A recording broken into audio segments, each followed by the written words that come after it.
My wife got pregnant by my own golden child brother. Now they're jobless, broke, and standing on my doorstep begging for help. I looked them dead in the eyes, laughed, slammed the door in their faces, and drove off in my brand new BMW. I never imagined I'd become the guy secretly checking his wife's phone. But after 5 years of marriage, that's exactly what I did. Bianca and I met at a mutual friend's wedding, one of those moments where she laughed at my terrible joke about the open bar, and I knew I wanted to hear that laugh every day. We bought a house 2 years in. Nothing fancy, just a 3-bedroom ranch in a decent neighborhood. I'd saved for the down payment before we even met. Put the mortgage in my name. She moved in after the wedding. I work as a regional operations manager for a mid-size manufacturing company. Long hours, steady paycheck, benefits. The kind of job that pays the bills and doesn't make for interesting dinner conversation. Bianca freelanced as a graphic designer, worked from home most days. We had a routine: coffee together in the mornings, dinner at 7, Netflix on weekends. My younger brother Felix has always been the golden child. 3 years younger, still figuring out his path. He'd bounce between sales gigs and startup ideas that always crashed within months, but my parents treated every failure like a learning experience. Every success I had was expected. Every stumble Felix made was brave. I was the responsible one. The boring one. Things started changing around February. Small things at first. Bianca stopped asking about my day. Started keeping her phone face down on the counter, screen always dark. When calls came in, she'd take them in the bedroom. Close the door, I'd hear her voice go soft through the walls. Just a client, she'd say when she came back out. Then came the late nights. Working on a deadline for a big project. Meeting a potential client for drinks. She'd come home after 10, sometimes 11, smelling like cologne I didn't recognize. I told myself I was being paranoid. Marriage takes work. People get busy. She was building her business, but she stopped touching me. Stopped asking me to touch her. We'd lie in bed facing opposite walls. It was a Thursday in late March when everything shattered. I came home early. Afternoon meetings got canceled. Supplier called in sick. The house was quiet. Bianca's laptop was open on the couch, but she wasn't there. Then I heard the shower running upstairs. Her phone was on the kitchen counter. Face up. Unlocked. A notification banner slid down from the top of the screen. Felix. Can't wait to see you tomorrow. Miss you already. My stomach dropped. I picked up the phone, opened the thread before I could talk myself out of it. Scrolled up. Weeks of messages. Maybe months. I love you, too. He's working late again. Come over. Last night was perfect. I kept scrolling. My jaw clenched tighter with every line. Then I found it. Bianca, I took 3 tests, all positive. Felix, holy crap. Are you sure? Bianca, doctor confirmed it yesterday. I'm 8 weeks. 8 weeks. I scrolled faster. Felix, what do we do? Bianca, I talked to a lawyer friend. If we wait until after the baby's born to file, he'll have to pay child support regardless of paternity. Even when the truth comes out later. Felix. That's brilliant. What about alimony? Bianca, she said I could get at least $1,200 a month for 3 years. Maybe more depending on the judge. Felix. So, between child support and alimony, we're looking at what? $3,000 a month? Bianca. Probably. He makes decent money. Felix, enough to fund our new life together.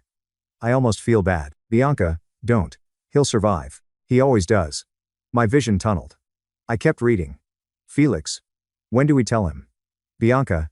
After the baby comes. We'll have everything lined up. Apartment, lawyer, custody arrangement. Clean break. Felix? And family dinner Saturday? We still announcing the pregnancy? Bianca. Yeah.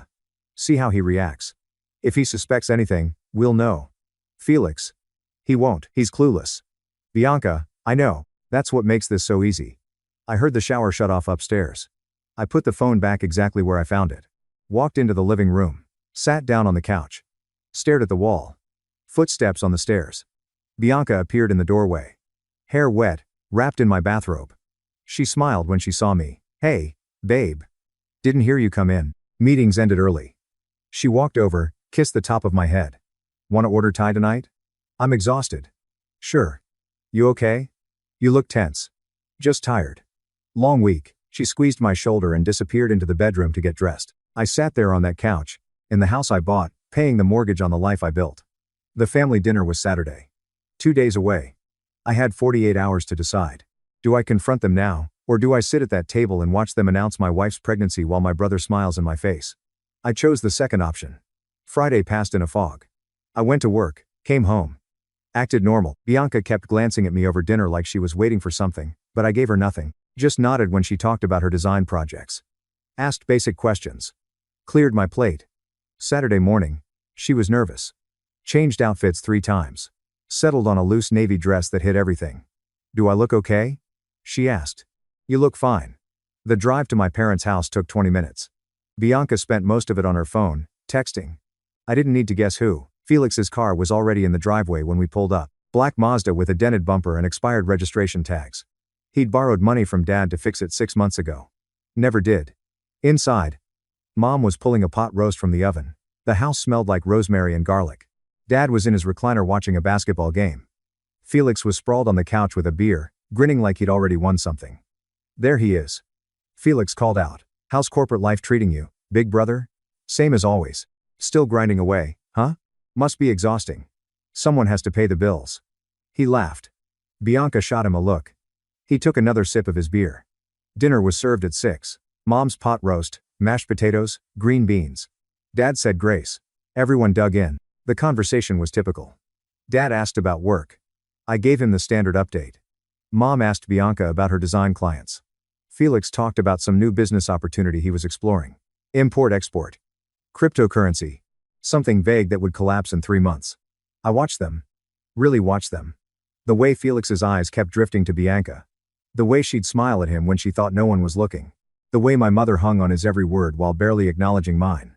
Then Bianca set down her fork. Actually, she said, voice shaking slightly, we have some news.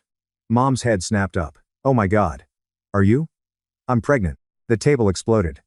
Mom screamed. Literally screamed. Ran around the table to pull Bianca into a hug. Dad stood up, shook my hand hard enough to hurt. Congratulations, son. About time. Felix was the first one to hug Bianca after Mom let go. He held her for 5 seconds too long. Kissed her cheek. That's amazing. He said, loud enough for everyone to hear. Then quieter, just for her. I'm so proud of you. No one noticed. No one asked how far along she was. No one did the math. They were too busy celebrating. I sat there, ate another bite of pot roast. It tasted like nothing. How are you feeling? Mom asked Bianca, guiding her back to her seat. Any morning sickness? Cravings? A little nauseous in the mornings, but I'm managing. That's normal. It'll pass. Oh, I'm so excited. My first grandchild. Felix raised his beer. To new beginnings. Everyone clinked glasses. I lifted mine. Said nothing. After dinner, Bianca excused herself to the bathroom. Felix got up to help with dishes. I counted to 30, then followed them into the kitchen. They were standing by the sink. Close. His hand on her lower back. Cute. I said. They jumped apart like I'd fired a gun. What? Felix recovered first, all innocent confusion. The performance really sold it. I don't know what you're talking about. I pulled out my phone. Opened the screenshots I'd taken Thursday night. Turned the screen toward them. Felix's smile died. Bianca went pale. How long have you known? Long enough. It's not. Felix started. Don't. My voice was flat. Cold. I read everything. The plan. The timeline. The child support calculations. All of it. Bianca's eyes filled with tears. Not the guilty kind. The defensive kind. You went through my phone? You're sleeping with my brother and carrying his baby, but I'm the villain for finding out? You had no right. I had every right. Felix stepped forward. Look. Man. Just let us explain. Explain what? How you've been planning to ambush me. How you joked about me funding your life together. I turned toward the dining room. Actually, let's get Mom and Dad in here. I'm sure they'd love to hear this. Wait. Felix grabbed my arm. I yanked it away. Just wait. Can we talk about this like adults? Adults? I laughed. You want to talk about being adults? I made a mistake. Felix said. His voice dropped. Trying for sincerity. We both did. But this is real. What we have. It's real. She loves me. Bianca was full on crying now. You were never enough. You were never home. Felix actually listens to me. He sees me. Footsteps. Mom appeared in the doorway, drying a wine glass. What's all the yelling about? I looked at her. Ask your golden boy. It spilled out then. Not from me. From Bianca. She told them everything. Framed it like some tragic love story. Two people who couldn't fight their feelings anymore. Star-crossed. Inevitable. We didn't mean to hurt anyone. She sobbed. But it happened. And now we're having a baby together. I waited for my mother to defend me. To scream at Felix. To throw them both out of her house. Instead, she looked at me. You need to calm down. Excuse me? This is hard for everyone. Getting angry won't help. Hard for everyone? I stared at her. Felix has been sleeping with my wife, and now they're in love. Mom said, like that explained everything. People grow apart. It happens. You need to be mature about this. Dad appeared behind her. Your brother finally found someone who makes him happy. You should be supportive. She's my wife. And maybe she wasn't meant to be. Dad said. Sometimes these things work out for the best. Felix put his arm around Bianca. She leaned into him. You're all insane. I said, we're family. Mom said, family forgives.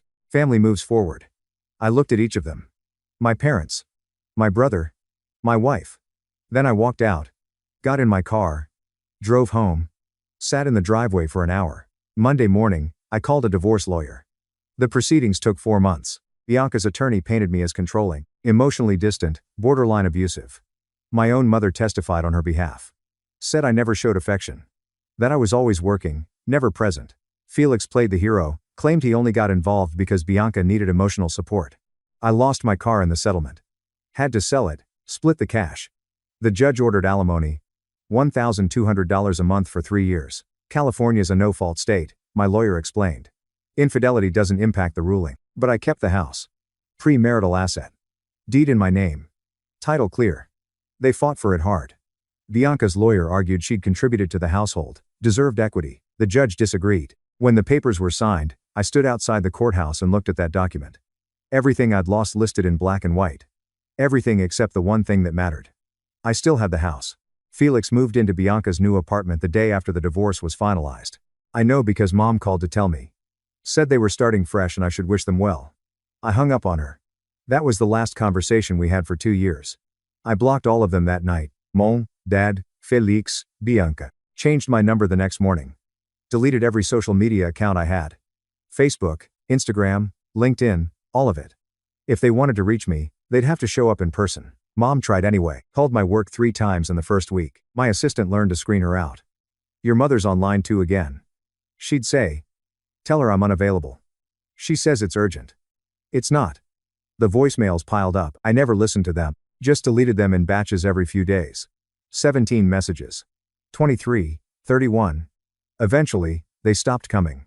Felix showed up at my house exactly once. It was a Thursday night, almost midnight. I was in bed when I heard pounding on the front door, looked through the window and saw him standing there under the porch light, swaying. Drunk. Come on, man. He yelled. Open up. We need to talk. I called the police, told them there was an intoxicated man on my property refusing to leave. Gave them his name, his car make and model. They arrived 12 minutes later. I watched from the upstairs window as they made him sit on the curb, ran his information, told him to go home. He never came back. The house felt massive without Bianca. 3 bedrooms, 2 bathrooms, a kitchen I barely used. I bought it thinking we'd fill it. Kids, maybe a dog. Now it was just me and the echo of my footsteps on hardwood floors. I threw myself into work because the alternative was sitting in that empty house and going insane. Started coming in at 6, leaving at 8. Took on every project no one else wanted. Supply chain optimization, vendor negotiations, cost reduction initiatives. The kind of tedious, detail-heavy work that required 60-hour weeks and 0 social life. I didn't care. I had nothing else. 3 months in, I found an inefficiency in our shipping logistics that was costing us $40,000 a month. Fixed it. Saved the company $500,000 in the first quarter. My boss noticed. 6 months in, I restructured our vendor contracts and cut material costs by 18%. My boss really noticed. The first year was the hardest. I'd wake up at 3 in the morning and just lie there, staring at the ceiling. Replaying the dinner. The messages. The courtroom. My mother's testimony. Over and over until my alarm went off at 5. Some nights I'd stand in the driveway and think about driving to their apartment. Confronting them again, demanding to know how they could do it. How they could sleep at night. But I never did. Silence was cleaner. Silence didn't give them anything to use against me. I started running. 5 miles every morning before work. Then 7. Then 10. Lost 20 pounds. Stopped drinking completely. Bought a home gym and spent my evenings lifting until my arms shook. The anger didn't disappear. It just calcified. Hardened into something cold and permanent in my chest. People at work started asking if I was okay. I'd smile. Say I was great. Change the subject. My assistant asked if I wanted to join the company softball team. I declined. Invitations to happy hours. Declined. Someone's birthday party. Declined. I wasn't okay. But I was functional. And functional was enough. Year 2 was easier. The house stopped feeling empty and started feeling like mine. I repainted the bedroom. Bought new furniture. Threw out everything that reminded me of her. The couch we picked out together. The kitchen table. The framed photos. All of it. Started sleeping through the night again. Stopped checking my blocked call log. Stopped wondering what they were doing or if they thought about me. I got promoted to senior regional manager. Modest raise, more responsibility. I took it without negotiating, told my boss I wanted to prove myself in the role before asking for more money. He respected that. I stopped counting the days I didn't think about them. Stopped measuring my life against the divorce. Just existed. Worked. Ran. Lifted. Slept. Repeat. And then one Tuesday morning in late March, almost exactly 2 years after I found those messages, my boss called me into his office. "Shut the door," he said. His tone wasn't the usual casual management voice. This was serious. I closed the door and sat down across from him. He slid a folder across his desk. "I need to talk to you about your future here." I'd been with the company 7 years. Survived 2 rounds of layoffs. Turned around 3 failing projects. The last 2 years alone, I'd saved them over $1 million. So when my boss said we needed to talk about my future, my first thought was, I'm getting fired. "You've been destroying it." He said.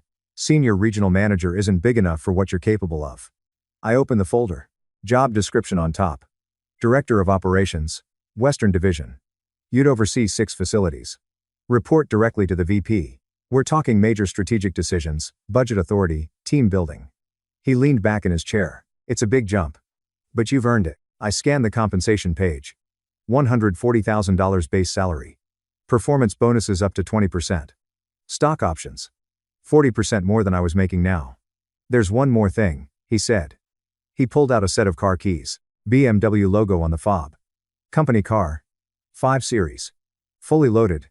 Yours as long as you're in the role. Insurance. Gas. Maintenance. All covered. I stared at the keys on his desk. "I know this is a lot to process." He continued. "Take the rest of the day. Think it over. Let me know Monday." "I don't need until Monday." He raised an eyebrow. "Where do I sign?" He grinned. "That's what I wanted to hear." I signed the offer letter right there. He shook my hand, told me the car was waiting in the executive lot, handed me the keys. "Go celebrate," he said, "you've earned it." I walked out of his office in a daze, told my assistant I was taking the afternoon off. First time in 2 years. Took the elevator down to the parking garage. The BMW was in spotty 7, jet black. Tinted windows. It still had the dealer plates. I got in. Leather seats. Digital dashboard.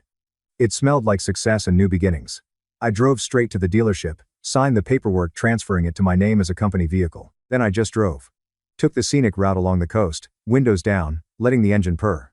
For the first time since that Thursday I found the messages, I felt like I'd won something. That evening, I took myself to Meridian House, the kind of steakhouse with a dress code and a wine list thicker than the menu. Got seated at the bar. Ordered a 16-ounce ribeye, medium rare, and a bourbon I couldn't have afforded 3 years ago. The bartender made small talk. "Special occasion? New job? Congrats, man." That's huge. It was huge.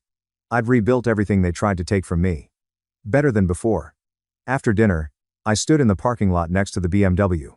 The sun was setting, casting orange light across the hood. On impulse, I took a photo. Just me leaning against the car. City skyline in the background. I hadn't been on social media in 2 years. Deleted everything after the divorce. But that night, I reactivated my LinkedIn. Updated my profile with a new title. Uploaded the photo. Caption. New chapter. Posted it at 9 p.m. By 10 p.m., I had 43 likes. By midnight, over 200. Comments pouring in. "Congratulations. You deserve this. Looking good, man." Old coworkers. College friends. People I hadn't talked to since before the marriage. I fell asleep feeling lighter than I had in years. The call started the next morning. Unknown number. I ignored it. It called back immediately. I sent it to voicemail. 3 more calls by lunch. All unknown numbers. I checked my voicemail during a break. "Honey, it's Mom." Her voice was shaking. "I saw your post. We need to talk. Please call me back. It's important. It's about Felix." I deleted it. She called 6 more times that afternoon. I blocked the number. Then another unknown number started calling. I let them all go to voicemail. By Thursday, I had 14 messages. I deleted them without listening. Friday morning, my assistant buzzed my office. There's someone in the lobby asking for you. I'm in meetings all day. Take a message. I tried. She's refusing to leave. She says she's your mother. My hand froze over my keyboard. She's crying, my assistant added quietly, making a scene. Security's about to get involved. I closed my eyes, took a breath. Give me 5 minutes. I found her in the lobby, mascara smeared, hair unkempt, clutching a tissue. She looked older, smaller, broken. When she saw me, she started crying harder. We need to talk, she said. No, we don't. Please. She grabbed my arm. Just 5 minutes. Please. It's about Felix and Bianca. They're in trouble. Real trouble. People were staring. A receptionist, 2 guys from accounting, my assistant hovering near her desk, phone in hand, probably ready to call security. Conference room, I said. Now. I led her down the hallway. She followed, still clutching that tissue. I closed the door, pulled the blinds shut. Talk. She collapsed into a chair. Full breakdown. Shoulders shaking, gasping for air between sobs. I stood with my arms crossed and waited. Felix lost his job, she finally managed. 6 months ago. He's applied everywhere. Hundreds of applications. No one will hire him. I said nothing. The baby's almost 2 now. Daycare costs are insane. Formula, diapers, doctor appointments. Bianca had to quit her freelance work because she couldn't find child care. The alimony you pay, it's not enough. It's barely covering rent. Sounds like a them problem. She flinched. They're 3 months behind. The landlord's threatening eviction. They have nowhere to go. Not my concern. He's your brother. No. My voice was ice. He stopped being my brother when he decided my wife's bed was more comfortable than his own. That was 2 years ago. And I haven't forgotten a single second of it. She wiped her eyes, looked up at me. You're doing so well now. We saw your post. That car, that promotion. You can afford to help them.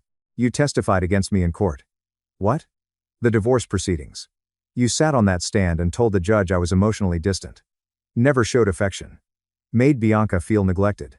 Remember that? Her face went pale. You backed her lies. Helped her paint me as the villain. Because Felix finally found happiness and I needed to be the bigger person. I leaned against the table. Now you want me to save him?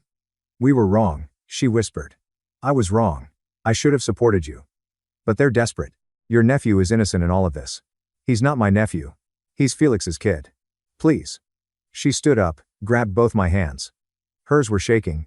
I'm begging you. They have nothing. Your father and I are retired. We can't keep helping them. Bills are piling up. Medical expenses. The baby had colic for months. Still sees a specialist for reflux issues. Insurance barely covers any of it. I pulled my hands away. Just come see them. She said. See how bad it is. Maybe then you'll understand. I understand perfectly. They made their choices. Now they live with them. She reached into her purse, pulled out a crumpled piece of paper. This is their address. Just drive by. You don't even have to go in. Just see. She pressed it into my palm. That's all I'm asking. Please. I looked down at the paper. An address in a part of town I'd never been to. The kind of neighborhood where car alarms go off at night and people don't make eye contact. If you won't do it for them, she said quietly, do it for me. I'm your mother. I made mistakes, but I'm still your mother. I folded the paper, put it in my pocket. She took that as agreement. Grabbed my arm. Thank you so much. Just talk to them. That's all. I didn't say I'd help, but you'll go? I opened the conference room door. You need to leave. I have work to do. She hesitated, then nodded. Wiped her face one more time. Thank you for hearing me out. I watched her walk back through the lobby and out to the parking lot. Watched her get into her car, Dad's old sedan, the one with the peeling paint on the hood. Then I went back to my office, sat at my desk, pulled the paper out of my pocket, stared at that address for 10 minutes. I should have thrown it away. Should have torn it up and tossed it in the recycling bin. Should have forgotten this entire conversation, but I didn't. That evening, after everyone else had gone home, I got in my BMW, sat there in the parking garage with the engine running. I could go home, or a drink, go for a run, pretend this day never happened, or I could drive to that address. See what 2 years of consequences look like. Not because I cared, not because I wanted to help, but because I needed to see it. Needed to see them drowning. Needed confirmation that karma was real and justice eventually caught up. I put the car in drive. 20 minutes later, I was pulling onto a street I never would have driven down otherwise. Potholes, overgrown lawns, chain link fences with rust eating through the metal. My BMW stuck out like a diamond in a garbage pile. The address led to a duplex with peeling siding. Their car, a beat-up Honda Civic with a cracked windshield, sat in the driveway. I parked across the street. Destroyed the engine. Lights were on inside. Through the window, I could see movement. Shadows passing back and forth. Then I heard it, a baby crying. High-pitched, constant, the kind of wailing that doesn't stop. I sat there for 5 minutes, just watching, listening. Then I got out of the car and walked up to the front door. I knocked twice. The crying got louder. Footsteps. The door opened. Bianca stood there holding a screaming toddler on her hip. Her hair was greasy, pulled back in a messy bun. Dark circles under her eyes. Stained shirt. She froze when she saw me. "You came," she whispered. The baby kept wailing. She bounced him mechanically, like she'd been doing it for hours and stopped registering it. "Is that Felix's voice from inside?" He appeared behind her. Thinner than I remembered. Unshaven, wearing sweatpants and a t-shirt with holes in it. "Holy crap. You actually came." I didn't move from the doorstep. "Come in," Felix said. "Please, come in." The apartment was small. Toys scattered across the floor. Dishes piled in the sink. The air smelled like sour milk and desperation. Mom was sitting on a sagging couch in the corner. Her eyes red. They led me to a kitchen table with mismatched chairs. Felix cleared off papers, bills, judging by the red past due stamps. Bianca kept trying to calm the baby, but he wouldn't stop screaming. "He's got reflux," she explained, raising her voice over the crying. "Won't stop unless he's eating or sleeping. Doctor says it'll pass eventually." I said nothing. Just looked at them. "We're 3 months behind on rent," Felix started. Jumped right in, no preamble. "Landlord's filing eviction papers next week." I've been applying everywhere. Retail, restaurants, warehouses, anything. But with a gap on my resume and no references, he trailed off. "No one's biting. Daycare's $1,500 a month," Bianca added. The baby finally quieted down to a whimper. "I had to give up freelancing. Can't work and watch him at the same time. Your alimony covers most of the rent, but there's utilities, food, formula, diapers, medical bills. He sees a specialist twice a month," Felix cut in. "Insurance covers some of it, but we're still paying $300 out of pocket each visit." I leaned back in my chair. Let the silence stretch. Felix glanced at Bianca. She looked at Mom. Mom stared at me with pleading eyes. "I know I screwed up," Felix said finally. "I know I don't deserve your help. But we're family. You're doing amazing now. We saw your post. That car. That promotion. You worked hard for it. You earned it. And I'm proud of you, man. I really am." "We made mistakes," Bianca said, tears starting. "I was selfish. I hurt you. I destroyed what we had. I don't expect forgiveness, but please, for him." She nodded at the baby. "He didn't ask for any of this." Mom stood up, walked over to me, put her hand on my shoulder. "Please. Honey. They need you. Just a few $100s a month. A loan. Anything." I looked at each of them. Felix, fidgeting with his hands. Bianca, tears streaming down her face. Mom, gripping my shoulder like it was a lifeline. Then I stood up.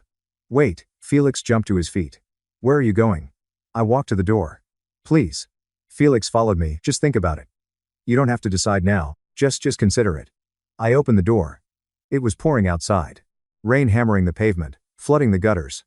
I'd been inside less than 10 minutes, but the sky had opened up. "Don't do this." Felix came out after me, immediately soaked. "We're family."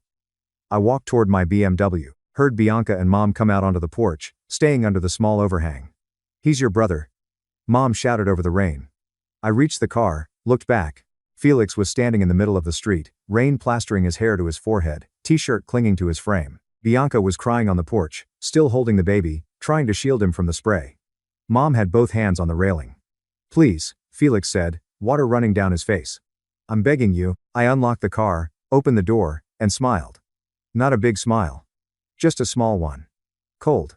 The kind of smile you give someone when you know they've finally realized they've lost. Felix saw it.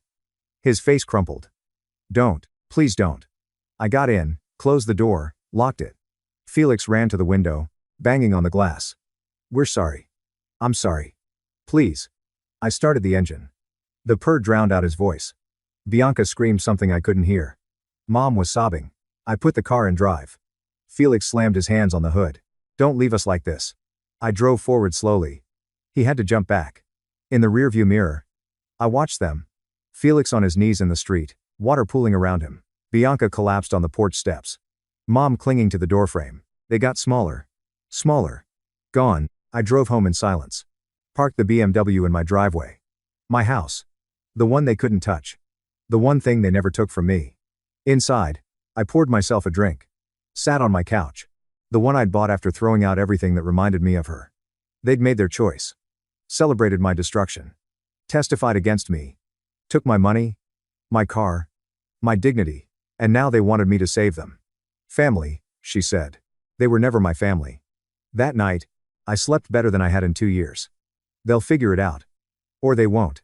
Either way, it's not my problem anymore. I left them in the rain, and I've never looked back. Thank you so much for watching until the end. If you really like our videos, please don't forget to like, share, and subscribe. Have a great day.